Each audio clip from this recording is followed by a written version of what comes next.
안녕하세요. 오래간만에 바이블웍스 강좌 영상을 올립니다. 오늘 우리가 살펴볼 부분은 어떤 부분이냐면요. 바로 통계에 관한 부분입니다. 자, 우리가 이 바이블웍스로 찾은 결과, 이 결과를 한눈에 볼 수 있는 그 통계 기능에 대해서 간단하게 설명을 해드리도록 하겠습니다. 자, 우리가 시험적으로 찾아볼 단어는 바로 이 엘로힘이라고 하는 단어가 되겠습니다. 자, 엘로힘이라고 하는 단어 오른쪽 버튼을 누르시고요. 여기 허머님 검색을 하시면 됩니다. 자, 이 허머님 검색에 대해서는 지난번 영상 클립을 보시면 참고하시면 되겠습니다. 자, 그래서 여기 옆에 보시면 잘 보일지 모르겠네요. 밑에 영상이 조금 잘렸는데 2248개의 구절과 그 다음에 오른쪽에 2602개의 단어가 이렇게 검색이 되었습니다. 자, 그래서 이 검색 결과창을 이렇게 보면서 엘로힘이 어디서 이렇게 나오는구나 라고 생각 보시면 되겠죠. 그러나 굉장히 번거롭습니다. 내가 한눈에 비주얼하게 이 엘로힘의 빈도수를 내가 찾아보고 싶다 라고 했을 때는 바이블웍스에서 제공하는 굉장히 중요한 기능이 있습니다. 자, 바로 여기 오른쪽에 나와 있는 굉장히 많은 메뉴들 가운데 바로 Stats라고 하는 메뉴가 있어요. 이미 이렇게 그래프가 나와 있는 모습을 여러분들께서 볼 수가 있겠습니다. 자, 그래서 이 스태츠를 어떻게 사용을 할 수 있는지 잠깐 말씀을 드리도록 하겠습니다. 먼저 좀 보는 걸 좀 편하게 하기 위해서 오른쪽에 옵션 버튼을 누르시면요, 뉴 윈도우 메뉴가 있습니다. 자, 뉴 윈도우 메뉴를 누르시면 바로 이게 별도의 메뉴로 뜨고요. 이렇게 그래프를 좀 더 수월하게 볼 수 있는 이렇게 기능이 있습니다. 그래서 이렇게 창을 펼쳐놓고 설명을 드리도록 하겠습니다. 자, 중요한 맥락은 뭐냐면요, 여기 이쪽에 있는 바로 요 의미들입니다. 자, 여기 다양한 옵션들이 있어요. 옵션들이 있어가지고 이렇게 저렇게 그래프 모양이 달라지는 것을 보실 수가 있습니다. 자, 요 내용이 궁금하시다면 어디를 들어가시냐 하면 되냐면요, 사실은 요 모든 내용들은 바이블웍스 매뉴얼에 모든 내용들이 다 있습니다. 그런데 이제 바이블웍스 매뉴얼 자체가 굉장히 다 영어로 되어 있고 이게 또 보기가 굉장히 조금 불편하게 되어 있어요. 그러나 이제 어떻게 보는지는 아셔야 되니까 바이블웍스 스탯 이렇게 검색을 하시면 바로 나옵니다. Search Statistics라고 하면서 이렇게 내용이 나오고 각 항목에 관한 설명들도 이렇게 나옵니다. 저는 이 영상에서 이게 좀 간단하게 한글로 그게 더 편하죠. 한글로 설명을 잠깐 드리도록 하겠습니다. 이 통계에 어떤 의미가 있는 것인지 보도록 하겠습니다. 자, 이 처음에 딱 선택되어 있는 그 메뉴가 뭐냐면요, 여기는 VSS in BK with hit 이렇게 되어 있습니다. 이게 무슨 말이냐면 VSS는 바로 versus를 말합니다. 절수를 말하는 겁니다. 절수. 그 다음에 in BK는 북입니다. 그러니까 책에 있는 절수를 말하는 거예요. 그 다음에 with hit라고 하는 건 뭐냐면 검색된 단어를 말하는 거예요. 그래서 검색된 단어가 들어가 있는 책에 있는 그런 구절수를 말하라 라고, 찾아보라 라고 하는 것입니다. 통계를 내라 라고 하는 것입니다. 여러분들 보시면 아시겠지만 통계의 이 그래프는요, 가장 빈도수가 많은 거에서부터 작은 수로 이렇게 정렬이 되어 있는 것을 볼 수가 있습니다. 물론 이 그래프 모양도 순서도 변경을 시킬 수 있습니다. 그것은 조금 이따 보고요. 예를 들면 처음에 시편이 가장 많은 빈도수가 나오네요. 그래서 바로 이것은 325절이다라고 하는 것입니다. 325절이고요. 그 다음에 이 오른쪽에는 2527개가 되어 있어요. 이게 뭐냐면 2527 구절에서 325개의 구절이 바로 시편이다, 시편에 엘로힘이 있는 구절이다 라고 얘기를 하는 겁니다. 다시 한번, 시편 전체에는 2527절이 있고요. 그 다음에 엘로힘이라고 하는 단어를 가지고 있는 구절은 바로 325개의 절이다 라고 하는 것입니다. 그래서 시편의 엘로힘이라고 하는 단어가 굉장히 많은 빈도수로 등장을 하는 것이고, 이것이 성경에서 가장 많은 빈도수가 나오는 구절이 되겠습니다. 그래서 지금 순서대로 신명기, 창세기 이렇게 되어 있습니다. 자, 그 다음에 두 번째는요, 이거는 hits in book입니다. 자, 이건 뭐냐면 이 책에서 단어의 빈도수가 되겠어요. 자, 다시 위로 올라가 볼게요. 자, 시편의 구절수는 325절이고요. 그 다음에 시편의 히트 수는 뭐냐면 374개입니다. 히트 수가 더 많죠. 그 이유는 뭐냐면 한 절에 엘로힘이라고 하는 단어가 2번 이상 나오는 경우가 있기 때문에 그렇습니다.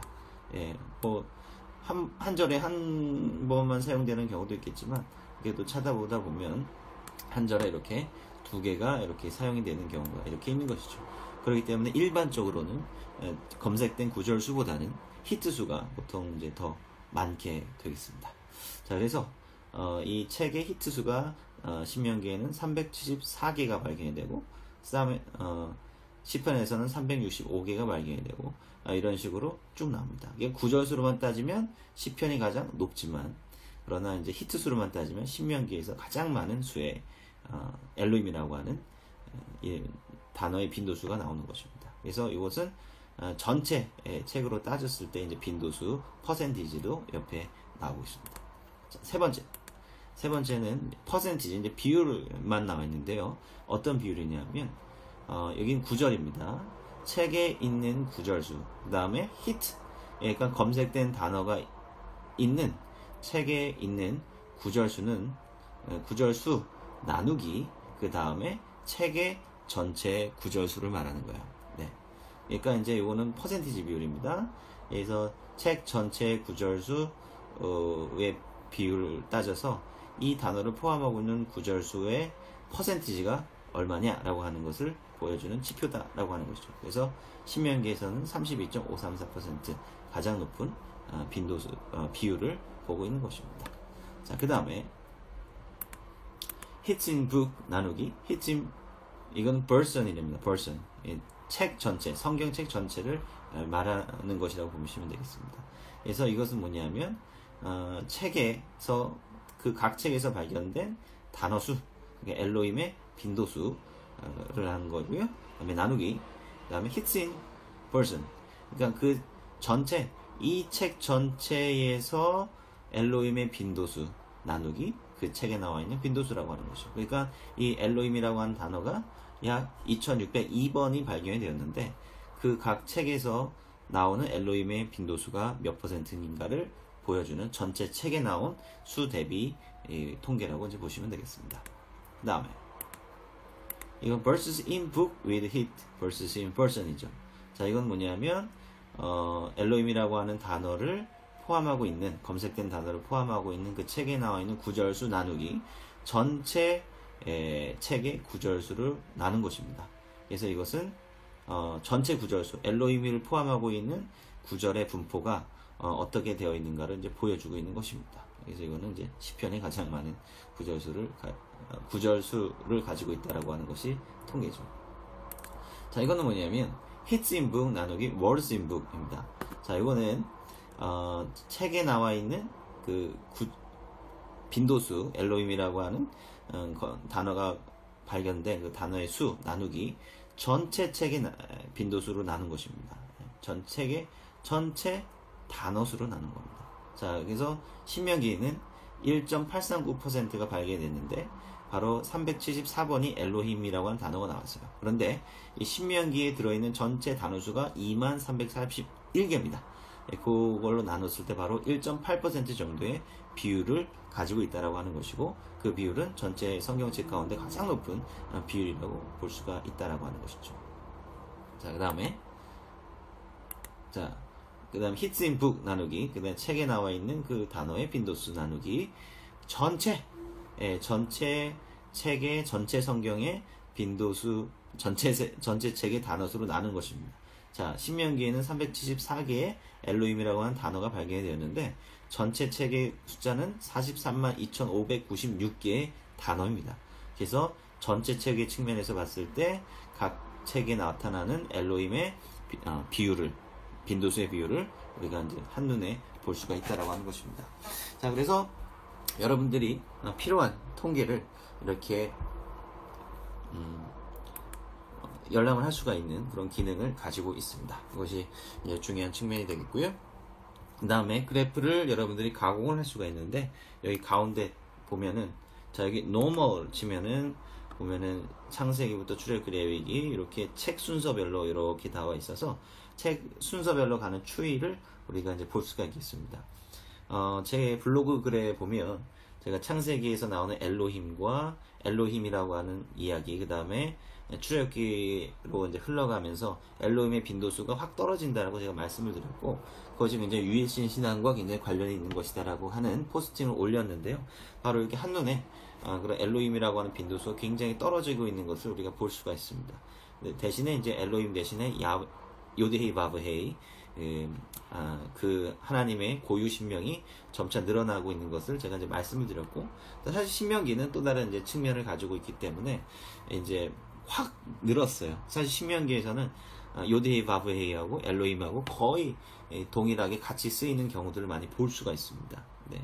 그래서 그런 추이들도 우리가 이제 연구를 할 수가 있는 것이죠.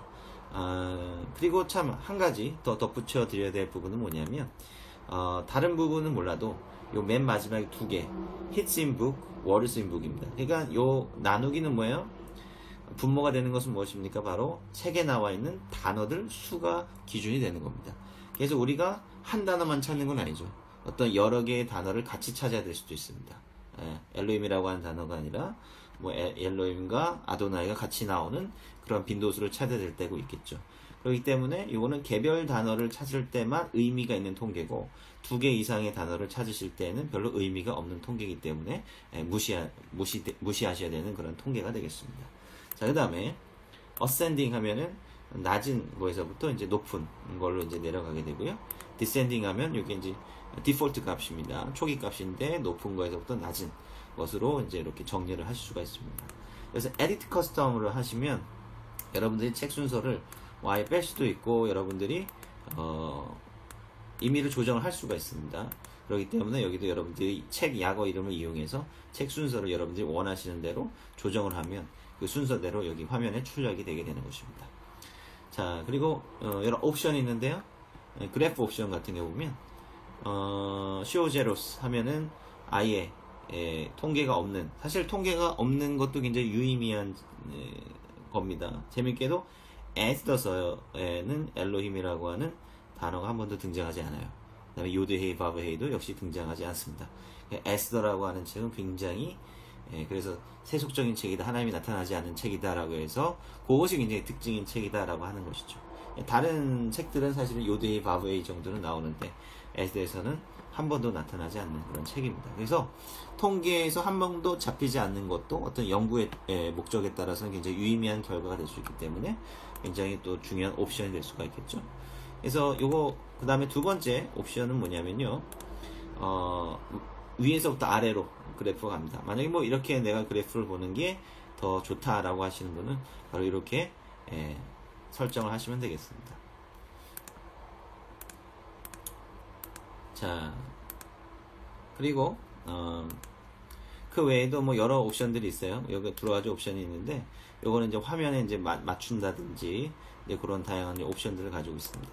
그리고 이제 디테일 레벨에 가보면 지금은 책을 기준으로 해가지고 지금 통계가 잡혀 있는데, 그거를 조금 더 구체화시켜서 챕터를 기준으로 한다든지, 그 다음에 verse를 기준으로 한다든지, 이렇게 통계를 여러분들이 새롭게 다시 할 수 있습니다. 그러니까 지금 보세요. 엘로힘이라고 하는 단어가 발견된 그 구절이 이렇게 구체적으로 다 거론이 되면서 되고 있습니다. 그래서 이것도 역시 여러분들의 상황에 맞게, 목적에 맞게 이 디테일 레벨을 조정하셔서 보시면 되겠습니다. 그리고 이 그래프를 여러분들이 그림 파일로 저장을 해가지고 여러분들 논문이나 여러분들 글이나 여러분들 블로그나 자료에 이것을 포함시키고 싶다라고 하시면 바로 export graph를 눌러가지고 파일이나 이런 걸로 여러분들께서 저장을 해주시면 되겠습니다. 그리고 new window는 아까 제가 말씀드렸던 것처럼 이렇게 새로운 창으로 만들어서 볼 수 있는 또 편리한 기능이 되겠습니다. 그래서 여러분들 바로 이 그래프 기능을 좀 잘 이용하시면 여러분들의 연구 목적에 맞게 필요한 데이터를 또 바로 쉽게 뽑아낼 수 있다는 점에서 굉장히 유용한 기능이 되겠습니다. 자, 오늘 영상은 여기까지입니다.